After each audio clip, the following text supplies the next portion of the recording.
Hello नमस्कार प्यारे विद्यार्थियों, आप सभी का प्रभा एकेडमी पर हार्दिक स्वागत और अभिनंदन। काफ़ी दिनों के बाद हम लोग आपके सामने हाजिर हुए हैं और आप लोगों के लिए, जैसा कि आप सबको पता भी होगा कि हम लोगों ने एक डिजिटल पैनल भी लिया है जो आपकी स्टडी को और हमारे जो क्लासें ज़्यादा होंगी हैं उसको बहुत मजबूती प्रदान करेगी और उनको गति प्रदान करेगा। ये पैनल जो है इसमें बहुत सारी चीज़ें हैं, हम सब चीज़ें यूटिलाइज करके आप लोगों के लिए बहुत ही ज़्यादा हेल्पफुल वीडियो बनाएंगे। तो आप सब लोग जो नए जुड़े हैं अपने सारे दोस्तों के साथ शेयर करके चैनल को सब्सक्राइब कर दें। तो अब हम स्टार्ट करते हैं आज एक बहुत ही छोटा सा टॉपिक कोशिका। आज हम लोग जो स्टार्ट करने वाले हैं वो है एक नया टॉपिक जिनका नाम होगा कोशिका। कौन सा नाम है? कोशिका। चलो, आप लोग जानते हैं कि कोशिका के बारे में क्या बातें जानते हैं? कोशिका के बारे में देखिए, कोशिका को हम कहते हैं अंग्रेजी में सेल। क्या कहते हैं? सेल। जो कोशिका है, क्या होती है कोशिका? देखिए, जैसे हम बात करते हैं कि जैसे आप लोगों ने एक कमरा बनते हुए देखा होगा, आपने देखा होगा कि कमरा होता है, उसकी शुरुआत कैसे होती है। आप देखते हैं कि प्लेन जगह है, जैसे ये प्लेन है, एकदम प्लेन जगह थी और हमें इस पे कमरा बनाना था, तो हम लोगों ने क्या करना होगा?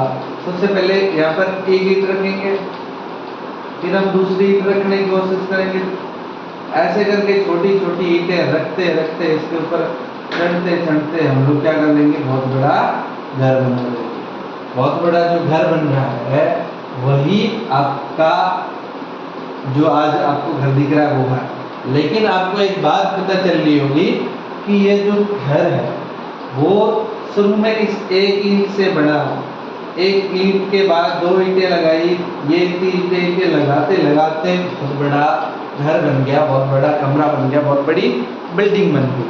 तो इसी तरह से हमारे शरीर के अंदर भी, जैसे आप लोगों ने देखा होगा कि जैसे अच्छा एक कोई जीव बनता है तो उसके लिए दो चीजें उत्तरदायी होती है। जैसे एक तो शुक्राणु और एक आपका होता है अंडाणु। एक शुक्राणु हो गया और एक हो गया अंडाणु। ये दोनों मिलते हैं, जब दोनों मिलते हैं तो इसे हम कहते हैं निषेचन या फर्टिलाइजेशन।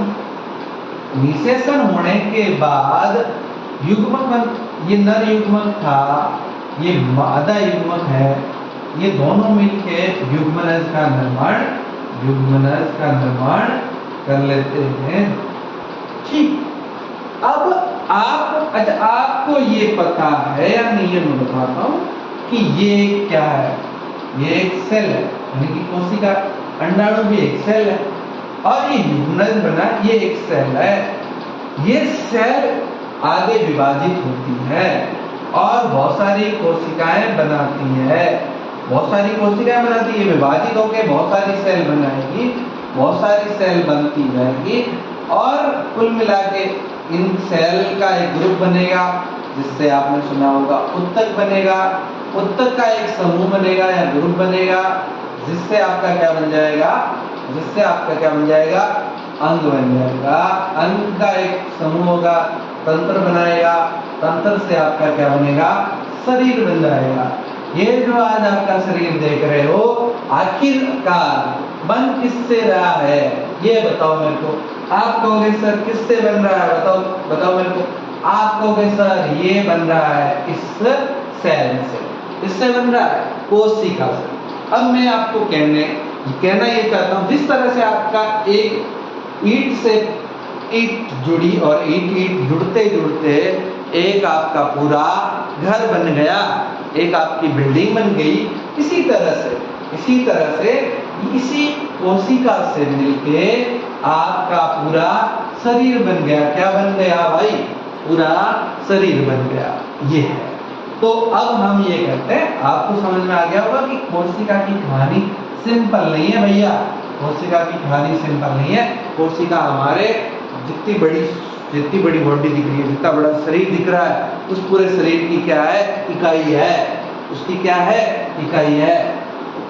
अब आपका शरीर जो है वो एक कोशिका से बन रहा है, उसकी संरचना है कोशिका से बनी है, तो ये शरीर की संरचनात्मक इकाई है।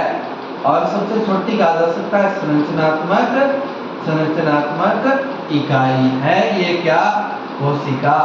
कोशिका की क्या रहेगी, संरचनात्मक इकाई। दूसरी बात, ये शरीर की क्रियात्मक इकाई भी होती है। क्या, क्रियात्मक इकाई भी होती है।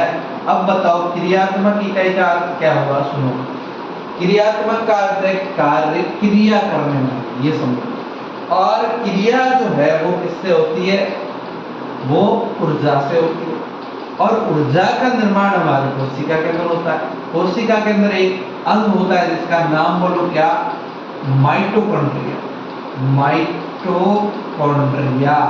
और इस माइटोकॉन्ड्रिया में श्वसन के द्वारा ऊर्जा बनाई जाती है।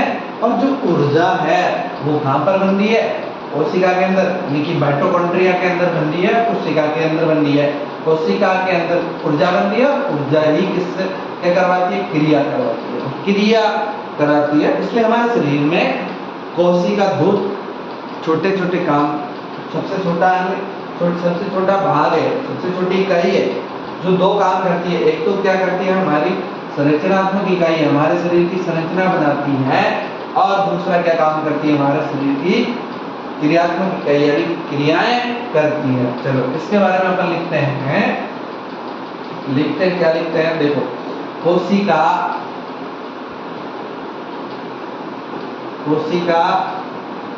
सजीवों की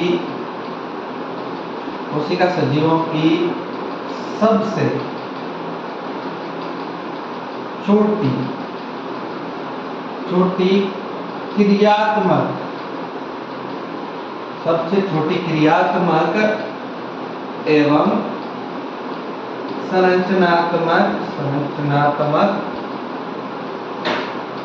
संरचनात्मक इकाई है। कोशिका जो है सजीवों के शरीर की सबसे छोटी क्रियात्मक एवं संरचनात्मक इकाई है। ये बात आप लोगों को यहाँ पर समझनी चाहिए, ठीक है ना। अब आपको समझ में आएगा कि कोशिका है क्या भाई। कोशिका हमारे शरीर की सबसे छोटी क्रियात्मक एवं संरचनात्मक इकाई हो गई, ये इसकी क्या है, परिभाषा। अब हम बात करते हैं कि कोशिका की खोज करने वाला कौन व्यक्ति। तो जो कोशिका की खोज है भाई, कोशिका की खोज है वो करता है एक वैज्ञानिक है जिसका नाम है रॉबर्ट हुक। कोशिका की खोज करने वाला वैज्ञानिक है रॉबर्ट हुक। ये रॉबर्ट हुक है, ये 1665 के अंदर आता है। कौन से सन के अंदर, 1665 के अंदर। और ये एक इसका खुद का एक माइक्रोस्कोप बनाया, सूक्ष्मदर्शी बनाया। इसकी खुद की सूक्ष्मदर्शी, खुद की क्या थी भाई, सूक्ष्मदर्शी। इसने खुद नहीं बनाई, सूक्ष्मदर्शी बनाई। और खुद ने बनाई थी, बहुत सिंपल थी, कोई बड़ी ऐसी थी नहीं, सरल सूक्ष्मदर्शी। उस सूक्ष्मदर्शी के अंदर इसने कॉर्क को देखा। किसको देखा, कॉर्क। अब तुम कॉर्क सेक्शन, कॉर्क का अर्थ क्या सुन लो, कॉर्क का अर्थ मान लो लकड़ी का टुकड़ा, लकड़ी का टुकड़ा। इसमें क्या देखा, लकड़ी का टुकड़ा देखा, उसको हटा करके लकड़ी के टुकड़े से छोटा सा टुकड़ा लिया और उसको इस सूक्ष्मदर्शी के अंदर देखा। सूक्ष्मदर्शी के अंदर देखा तो इसको क्या दिखा, सुनो, इसको दिखा, क्या कर सकते हैं, इसको दिखा मधुमक्खी के समान संरचना। मधुमक्खी के नहीं, मधुमक्खी के छत्ते के समान संरचना, छत्ते के समान संरचना दिखी।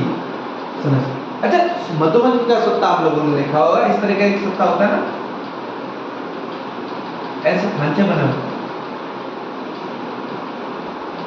ये ऐसी संरचना देखता है मधुमक्खी के सत्ते के समान रॉबर्ट हुक ने मधुमक्खी के सत्ते के समान जो संरचना है देखी। तो सुनो, उसमें से जैसे आप लोगों को एक बात बताऊं, ये जैसे एक संरचना है, एक जो खांचा दिखा इसे इसने सेलुला कहा।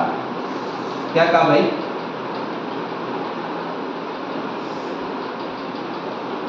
सेलुला, सेलुला का सेलुला, और सेलुला से आपका क्या बना?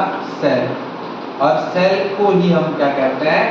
कोशिका। सेल को ही क्या कहते हैं भाई? कोशिका कहते हैं। ये बातें आप लोगों को समझ में आई होगी कि जो सेल है वो कैसे, ये जो इसको जो सील दिखी, इसने इसी को, यहाँ ये जो दिख रहा है इसी को इसने क्या नाम दिया भाई? इसी को ये कह रहा है कोशिका। इसको इसने अपनी भाषा में सेलुला कहा। सेलुला लैटिन भाषा का शब्द था।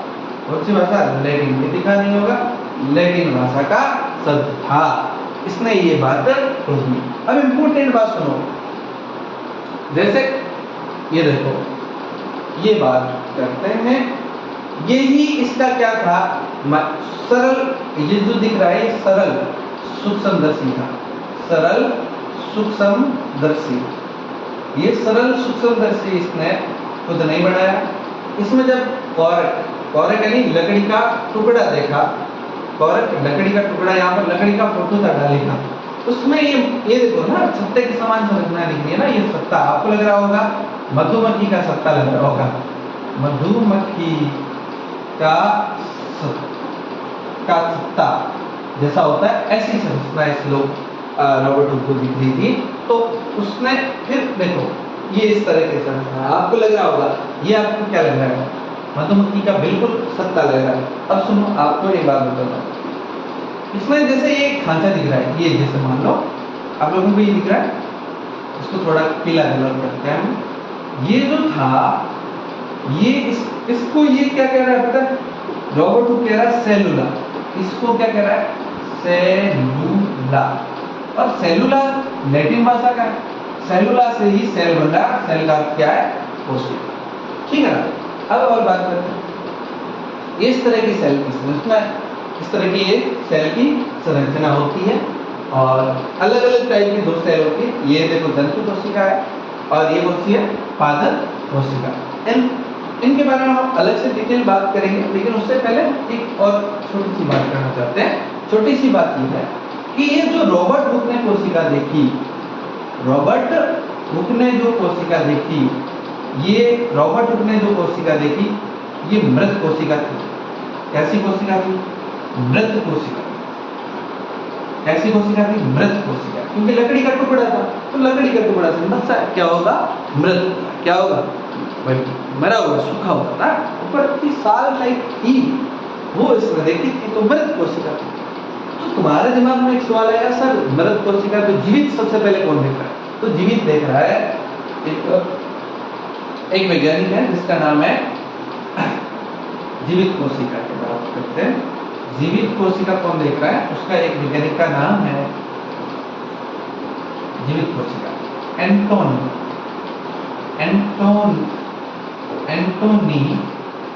वॉन ल्यूवेनहॉक, ये नाम है इसका, एंटोनी वॉन ल्यूवेनहॉक जो वैज्ञानिक है। ये आपकी कैसी कोशिका देखता? सबसे पहले जीवित कोशिका देखता है, ये इम्पोर्टेंट है, जीवित कोशिका देखता है। ठीक है, चलो वापस आप रॉबर्ट हुक पे आते हैं। रॉबर्ट हुक जो है, ये रॉबर्ट हुक इतनी सारी बातें बता रहा है, ये मृत कोशिका को देख रहा है, ये देख पा रहा है। एक इसने अपनी एक किताब लिखी, बुक लिखी, जिसका नाम है, इसके जो भी डायग्राम थे जो अभी हमने दिखाया ना, ये वाले जो डायग्राम है,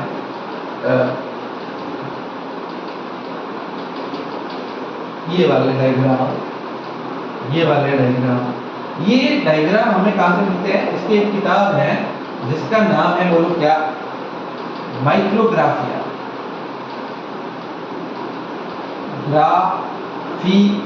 माइक्रोग्राफिया। इस किताब के अंदर इसने सारों को लिखा। ठीक है, तो ये इम्पोर्टेंट बात है। और कुछ बात करते हैं, जैसे कोशिका का अध्ययन क्या कहलाएगा, इसके बारे में बात करते हैं कि कोशिका का अध्ययन क्या कहलाता है? कोशिका का अध्ययन क्या कहलाता है? तो साइटोलॉजी कहलाता है। क्या कहलाता है? साइटोलॉजी। लॉजी का अर्थ होता है अध्ययन करना, आपको पता ही होगा। तो कोशिका का जो है अध्ययन करना साइटोलॉजी कहलाता है, ठीक है। अच्छा, एक इंपॉर्टेंट बात ये भी ध्यान में रख लीजिए कि कोशिका का अध्ययन साइटोलॉजी कहलाता है और साइटोलॉजी का जनक, साइटोलॉजी का जनक आपने कहा ना बायोलॉजी का जनक, ये कौन होगा? ये रॉबर्ट हुक है। कौन है? रॉबर्ट हुक ही है। क्या रॉबर्ट हुक ही क्या है? साइटोलॉजी का जनक, ठीक। और साइटोलॉजी का अर्थ होता है कोशिका का अध्ययन करना। और माइक्रोग्राफियस की किताब, ये दोनों चीजें अलग है। माइक्रोग्राफियस की किताब है और ये बात है, ठीक है ना। जीवित कोशिका की खोज जो कर रहा है वो एंटोनी वॉन ल्यूवेनहॉक वैज्ञानिक था। और अगर तुम्हें सिंपल सा पूछा कि कोशिका की खोज किसने करी, तो रॉबर्ट। अगर पूछे कि मृत कोशिका की खोज किसने करी, तो किसने करी थी? वो मृत कोशिका की खोज, यानी यहाँ कोशिका की खोज दोनों ही रॉबर्ट, ठीक, रॉबर्ट। ओके, चलिए इसी तरह से ये हमारा कोशिका के बारे में सिंपल सा परिचय होता है। और हम लोग आपको वीडियो कैसे लग रहा है उस हिसाब से हम बहुत बेहतरीन वीडियो और ला करेंगे। उम्मीद करता हूँ कि आप लोगों को वीडियो पसंद आया होगा। पसंद आया तो अपने मित्रों के साथ शेयर करके और सब्सक्राइब करके जाना। थैंक यू वेरी मच, धन्यवाद।